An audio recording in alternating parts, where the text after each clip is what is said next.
Olá, bem-vindo ao canal Símbolos de Futebol. Hoje quero falar sobre a nossa querida seleção e o que eu penso sobre ela atualmente. Pentacampeã, a seleção brasileira é considerada por muitos a melhor seleção do mundo. Não na atualidade, é óbvio, mas em questão de camisa, de história.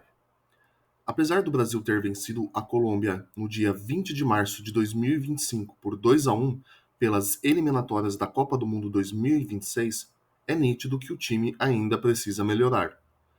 Já adianto que nesse vídeo talvez eu fale coisas que muita gente não goste, mas é apenas uma questão de opinião. O fato é que a nossa seleção já não é mais a mesma do passado e não precisamos voltar muito longe, lá para 2002, para 1994, não. Se compararmos com as seleções das Copas 2022, 2018, 2014, 2010 e 2006, constataremos esse fato. E sim, eu estou incluindo a seleção do 7-1. Ou seja, no vídeo de hoje, quero mostrar a vocês por que eu acho que a seleção atual decaiu de qualidade. Mas antes, se você gosta desse tipo de assunto, já vai se inscrevendo no canal e deixa o like no vídeo. Valeu! O que eu quero fazer é analisar os jogadores titulares de cada seleção das Copas anteriores, quem eram eles e por qual clube jogavam, e depois fazer o mesmo com a nossa seleção atual. Então vamos começar pela seleção de 2006. No gol estava o goleiro Dida, que atuava pelo Milan, assim como o lateral Cafu também atuava pelo Milan. O zagueiro Lúcio, do Bayern de Munique, o zagueiro Juan, do Bayer Leverkusen, e o lateral esquerdo Roberto Carlos, do Real Madrid. Os volantes Emerson e Zé Roberto jogavam pela Juventus e pelo Bayern de Munique, respectivamente. O famoso bruxo Ronaldinho Gaúcho atuava pelo Barcelona naquela época. O meia Kaká atuava pelo Milan. Já o Ronaldo Fenômeno jogava no Real Madrid e o Adriano Imperador na Internazionale.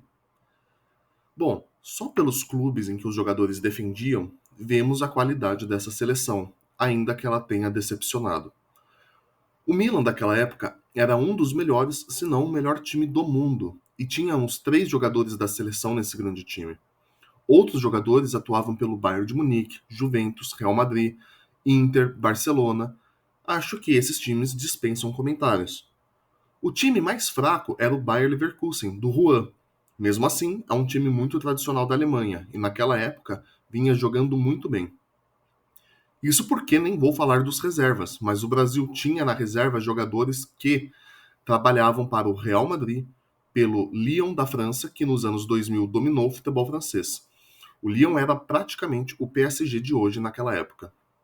Agora vamos ver a escalação da Copa do Mundo de 2010, que ocorreu na África do Sul. Tínhamos o goleiro Júlio César, da Internazionale, o lateral direito Maicon e o zagueiro Lúcio, que também jogavam junto com o Júlio César na Inter de Milão. O zagueiro Juan foi para Roma. O lateral esquerdo Michel Bastos jogava no Lyon.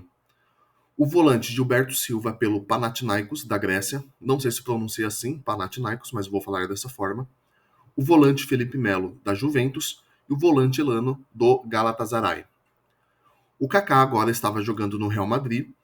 O atacante Robinho tinha voltado para o Santos e o atacante Luiz Fabiano estava jogando pelo Sevilha naquela época. Na Copa de 2010, já podemos ver, pelo menos na minha percepção, uma queda na qualidade do elenco. Pelo menos, enquanto na Copa de 2006 praticamente todos os jogadores titulares atuavam por grandes clubes europeus, nessa de 2010 já vemos uma variedade maior de jogadores que atuavam por clubes medianos para os padrões europeus, como é o caso do Galatasaray, do Panathinaikos, do Sevilha e do próprio Santos. Não estou menosprezando essas equipes, apenas constatando a realidade. O Santos, por exemplo, é um dos melhores times do mundo em questão de história. Mas uma coisa é você jogar no Santos, no São Paulo, no Flamengo, no Palmeiras. Outra coisa é você ir para a Europa jogar no City, no Real Madrid, no PSG, no Barcelona. Não estou falando que essa seleção de 2010 era ruim, mas não tinha a mesma qualidade de 2006, ainda que essa não tenha correspondido às expectativas do torcedor. Mas no papel é inquestionável a superioridade da seleção de 2006. Falando agora, então, da Copa do Mundo que aconteceu do nosso país em 2014. Tínhamos no gol o goleiro Júlio César, que agora estava atuando pelo Toronto, o lateral direito Daniel Alves, do Barcelona, Davi Luiz, do Chelsea, Thiago Silva, do PSG, o grande lateral esquerdo Marcelo, do Real Madrid, os volantes Luiz Gustavo e Fernandinho, que atuavam pelo Wolfsburg e pelo Manchester City, o meia Oscar, do Chelsea, Neymar, que agora estava no Barcelona, o Fred, do Fluminense, e o Hulk, do Zenit. Muita gente, com certeza, irá preferir a seleção de 2010 pelo fato do 7-1. Essa seleção de 2014, todo mundo se lembra, ou se não nasceu naquela época, pelo menos sabe, do vexame que o nosso país passou diante da Alemanha, no Mineirão lotado. Porém, mesmo com aquele 7-1, é muito difícil, para mim, dizer qual seleção era melhor, a de 2010 ou a de 2014. Eu estaria tentado a dizer que a seleção de 2010 era melhor. Porém, a de 2014 tinha o grande diferencial que era o Neymar Júnior. Goste dele ou não, é inegável que ele faz uma grande diferença para a seleção até hoje, inclusive. Não só em 2014. Porém, eu acho que no conjunto como um todo, a seleção de 2010 era um pouquinho melhor que a de 2014, na minha opinião. Bom, agora vamos então para a Copa do Mundo de 2018, que ocorreu na Rússia. O goleiro tinha mudado, agora era o Alisson, que jogava pela Roma. O lateral direito, Fagner, do Corinthians. Lembrando que o Fagner jogou nessa Copa como titular por conta de uma lesão do Daniel Alves. O zagueiro Miranda, que estava jogando na Inter. O zagueiro Thiago Silva, do PSG. O lateral esquerdo Marcelo, do Real Madrid. Os volantes Casemiro e Paulinho, que jogavam pelo Real Madrid e Barcelona, respectivamente. Felipe Coutinho, que também jogava pelo Barcelona. Neymar, que tinha sido vendido para o PSG. O meia William, que atuava pelo Chelsea. E o Gabriel Jesus, atacante do Manchester City. Na minha opinião, apesar de ter trocado algumas peças em relação a 2014, a qualidade se manteve praticamente a mesma. A lateral direita perdeu muito com a lesão do Daniel Alves. Em compensação, ganhou qualidade com Casemiro como volante. No papel, acho que essa seleção era até um pouquinho mais forte que a de 2014, ou a mesma coisa, principalmente do meio para frente, mas não correspondeu às expectativas. E aqui eu diria principalmente o Gabriel Jesus. Eu acho que muita gente colocou um peso nas costas dele, uma expectativa muito grande que não correspondeu na Copa de 2018. Agora então vamos para a última Copa que ocorreu, a do Catar em 2022. O Alisson, que ainda era o goleiro, estava atuando pelo Liverpool. O lateral direito Militão, do Real Madrid. O zagueiro Marquinhos, que estava no PSG, e Thiago Silva, que tinha ido para o Chelsea. O lateral esquerdo Danilo, da Juventus. O volante Casemiro, do Manchester United. O volante Lucas Paquetá, do West Ham. O Vinícius Júnior, do Real Madrid. Neymar, que ainda jogava pelo PSG. Rafinha, do Barcelona. E o atacante Richarlison, do Tottenham. Bom, aqui, na minha opinião, vemos uma queda um pouco mais considerável da qualidade da nossa seleção. Muita gente pode discordar de mim, falando que essa de 2022 era bem melhor que a de 2018 ou que a de 2014. Porém, para mim, a qualidade caiu. Eu sei que muitos desses jogadores atuavam por grandes times, porém, muitos deles eram reservas desses grandes times. Ou em seguida foram emprestados, ou então simplesmente esquecidos. Não estou dizendo que eles eram jogadores ruins, só estou dizendo que não tinham a mesma qualidade, na minha percepção, que a seleção de 2006 ou de 2010, por exemplo. Então temos o lateral direito Militão, que sim, é um bom lateral, mas acredito que tanto a lateral direita quanto a esquerda, que nessa época estava sendo ocupada pelo Danilo da Juventus, já foram melhor servidas. Eu acho que o Brasil já teve melhores laterais. O Casemiro já não era o mesmo Casemiro de antes. Aquele Casemiro que jogou no Real Madrid era um volante muito bom. Mas esse, de 2022, que estava no United, já tinha caído bastante de rendimento. Lucas Paquetá, do West Ham, É porque não tinha outra opção, na minha opinião. Vinícius Júnior do Real Madrid, que ok, é um bom jogador. Neymar do PSG, beleza. E Rafinha do Barcelona, beleza também.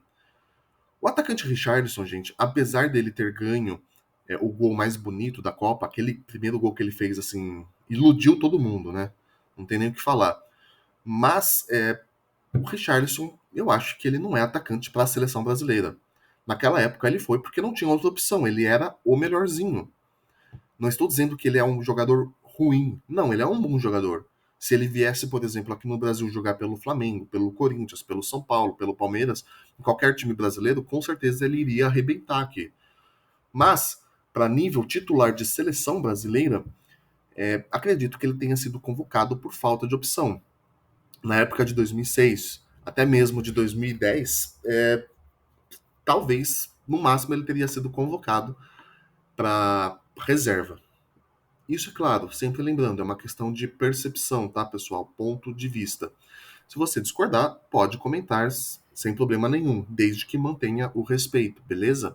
Pessoal, é óbvio que para a Copa de 2026 ainda não tem uma escalação oficial, não tem nenhuma convocação oficial. Estamos ainda no começo de 2025, quando eu gravo esse vídeo.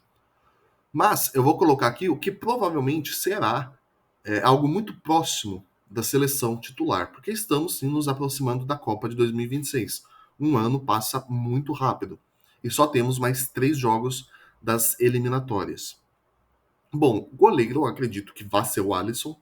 Ele até pode, o Ederson até pode talvez irritar, provocar um pouquinho para tentar essa titularidade, mas eu acho que vai ser o Alisson. Bom, o lateral direito tem o Wanderson do Mônaco, o zagueiro Marquinhos do PSG, Magalhães do Arsenal, o Arana, lateral esquerdo do Atlético Mineiro, os volantes Gerson e Guimarães do Flamengo e Newcastle, o Rafinha, que provavelmente vai servir mais como meia do que como atacante, do Barcelona, e os atacantes Vinícius Júnior do Real Madrid, Rodrigo do Real Madrid e João Pedro do Brighton. O João Pedro, eu acho que ele vai ser provavelmente reserva. Não sei. Temos o Endrick, que em um ano ele até pode surpreender, mostrar serviço e quem sabe ser titular. Não sei. Porém, de qualquer maneira, eu acho que essa seleção ela tá bem fraquinha, na minha opinião. Fraquinha que eu falo assim, para se formos comparar com as seleções do passado, tá? Tem bons jogadores, Vinícius Júnior, o próprio Alisson, acho que tem muita gente que não gosta, mas eu acho ele um bom goleiro. O zagueiro Marquinhos do PSG, ok, beleza. Não acho assim, nossa, um dos melhores zagueiros do Brasil, não, mas é um bom zagueiro, na minha opinião. Enfim, Rodrigo, tem bons jogadores. Mas é nessa altura que eu acho que a minha opinião ela se torna um pouco mais polêmica. Porque, infelizmente, para mim, eu não tenho certeza, mas eu tenho a sensação de que a qualidade do futebol mundial caiu muito. Muito não, mas caiu. Não é só a questão da seleção brasileira, mas para mim o nível do futebol mundial caiu. Se para quem acompanhou os anos 2000 e 2010 sabe do que eu estou falando. Não é só a seleção brasileira, mas o futebol internacional carece de craques. Por mais que eu goste do Vinícius Júnior e ache ele um jogador muito bom e torço muito por ele para que ele ganhe a Copa de 2026, para que ele faça a melhor temporada da vida dele. Mas não acho que ele e o Rodrigo e o Rodri do Manchester City disputariam a bola de ouro alguns anos atrás. E não acho que o próprio Vinícius Júnior seria titular absoluto no Real Madrid há 10 anos atrás. O mesmo eu posso dizer do Rafinha no Barcelona, do Wanderson na lateral direita do Brasil. Enfim, isso só para citar alguns exemplos, ok? Além disso, os jogadores que não estão nessa escalação, mas estavam na escalação de 2018, que eu mostrei para vocês, como Danilo, Paquetá e Richarlison, apesar de serem bons jogadores, não sei se teriam chances na seleção em outros tempos, quando sobravam craques. E o mesmo eu posso dizer desta possível nova seleção de 2026. Né? O Gerson do Flamengo, que pode jogar muito bem no Flamengo aqui no futebol brasileiro e pode sim ter feito boas partidas pelo Brasil, porém em outros tempos também não sei se ele seria titular da seleção brasileira, talvez reserva. O lateral esquerdo, Arana, que vai disputar a titularidade com o Wesley, que entrou muito bem no último jogo contra a Colômbia. O próprio João Pedro, do Brinton. Também não sei se pronuncia assim, tá, gente? O time do Brinton, da Inglaterra, mas eu tô falando dessa maneira, beleza? Enfim, em suma, o que eu quero dizer é que o Brasil.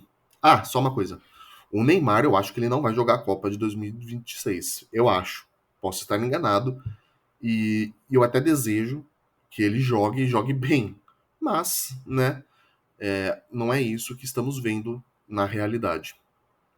Enfim, continuando. O que eu quero dizer em suma é que na seleção brasileira atualmente, eu não acho que tenha um craque como teve outrora. Tem bons jogadores, como é o caso do Vinícius Júnior, do Rafinha e do Rodri. Porém, eu não considero nenhum desses três craques de bola, tá? Eu acho eles bons jogadores, ótimos jogadores, merecem vestir a camisa que vestem, seja na seleção ou em suas respectivas equipes. Porém, é como eu disse, na minha percepção, o futebol mundial decaiu um pouco de qualidade.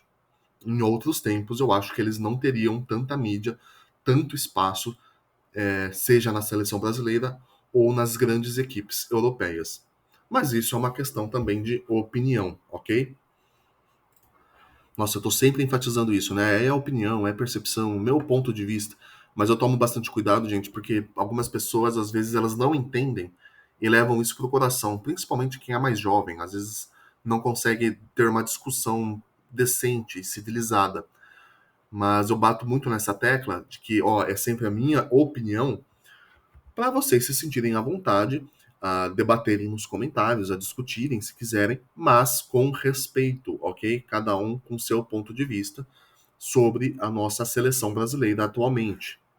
Apesar de ao longo do vídeo eu apresentar uma visão mais pessimista, não significa de forma alguma que as chances do Brasil ser hexacampeão em 2006 seja zero.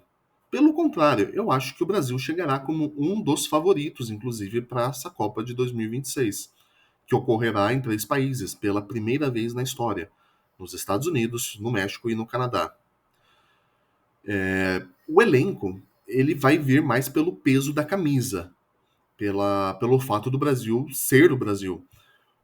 Mas o elenco ele também pode surpreender ao longo das partidas. O futebol, inclusive, tem dessas. Às vezes um time tem os melhores jogadores, tem até mais de um craque, mas no fim não ganha um jogo e nem um campeonato, como aconteceu com a nossa seleção em 2006. Claro que naquela época também tinha a seleção da Itália, da França, da Alemanha, que estavam assim muito fortes também. Mas eu acho que em termos assim de qualidade de jogador, se formos falar de forma individual, o Brasil ele era muito forte em 2006. E em 2014, pessoal, a seleção alemã, eu não sei, mas elas não. A seleção alemã em 2014 ela tinha um time muito forte, mas ela não tinha nenhum craque assim. Nossa, esse cara é o craque, ele vai disputar a bola de ouro no final do ano. Não, não tinha nenhum craque nesse sentido a seleção alemã. Tinha o Neuer no gol, que tudo bem, eu acho que ele naquela época, eu acho que ele até disputou mesmo a bola de ouro, mas talvez seja o único assim que poderíamos dizer que era o craque. Mas jogador de linha tinha o Miller, o Schweinsteiger, o Ozil, enfim, tinha ótimos jogadores, mas nenhum deles era assim craque de bola. Era um futebol mais coletivo. Então, o Brasil, se ele conseguir encaixar um futebol coletivo, o Brasil ele vai ter muitas chances em 2026. O problema é que o tempo está passando e a Copa está chegando e não estamos vendo isso nos jogos da seleção brasileira. Enfim, além disso, como eu disse antes, a qualidade do futebol mundial caiu se compararmos com os últimos 20 anos. Então não é só a seleção brasileira que está mais fraca, mas as outras grandes seleções, como a própria Alemanha, a Argentina, Holanda, Inglaterra, também não estão muito à frente de nós. A França, ainda que a Inglaterra, na minha percepção, tem aí uns jogadores bem chatinhos, no sentido de que eles podem surpreender na Copa de 2026. Tem a Espanha, que também está revelando aí alguns jogadores, como o Ramal, mas também eu acho que é um pouco cedo para ter alguma avaliação, alguma opinião sobre ele e sobre a seleção espanhola como um todo. É uma seleção boa, claro, ganhou a Eurocopa, mas Eurocopa é uma coisa, Copa do Mundo é outra. Vamos ver aí como é que esses jogadores, esses novos jogadores, essa nova geração, seja na seleção brasileira ou em outras seleções, vamos ver como que elas vão reagir diante da Copa do Mundo. Mas o Brasil, ele tem chance sim de ser ex-campeão em 2026. Vai acontecer? Bom, eu estou torcendo, óbvio. O meu coração diz que sim. Agora, se a gente for analisar sem clubismo, eu acho que, né, não sei, eu apostaria, gente, por incrível que pareça. Talvez eu faça um vídeo mais futuramente sobre os grandes favoritos dessa Copa. Mas se eu tivesse que apostar, eu acho que ficaria entre Inglaterra e Espanha. Sim, Inglaterra, tá? Eu acho que a Inglaterra ela tá com uma seleção aí que tá meio escondida, o pessoal não fala muito, mas ela pode surpreender. Porém, o Brasil também. O Brasil tem sim condições de vencer essa Copa. Bom, pessoal, mas esse é o vídeo de hoje. Se você gostou, deixe o like, comente o que você achou, qual é a sua opinião sobre a seleção brasileira, compartilhe com aquele seu amigo que gosta desse tipo de assunto, desse tipo de conteúdo, e não se esqueça de se inscrever no canal. Valeu, pessoal, até a próxima.